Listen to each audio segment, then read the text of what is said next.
Today we are making a sweet potato and spinach triangle with some phyllo pastry. So for our filling, we've got some sweet potato grated. We're gonna throw it in a bowl. Some defrosted spinach, which we squeezed all the water out.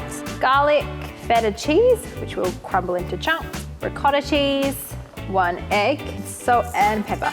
So then we're gonna mix it all up, crumble that feta in there, make sure it's all combined. So now we've got some phyllo pastry sheets. They're really delicate, so you've got to be quite careful with them.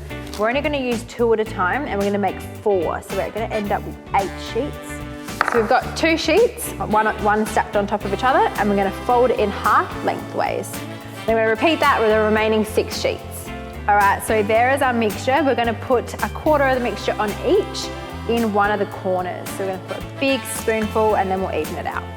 So the way that we're going to roll these is like a flag fold. So you kind of want to pick up one end of the phyllo pastry sheet and bring it all the way up to the straight side to make a triangle.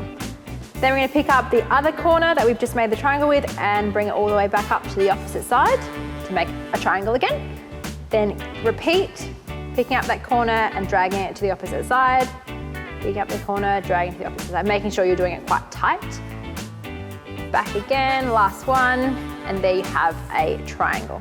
So we've just got a whisk egg here. Once they're all done, we're going to put them on a lined baking tray. Just do a light egg wash on top of them, and then if you want to, you can add some sesame seeds or something like that for a little bit of extra flavour, but I'm just going to leave them plain.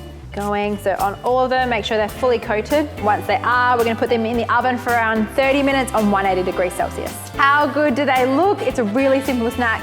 Easy dinner if you want to add some more veg or some salad. Grab this recipe, you guys are going to absolutely love this one.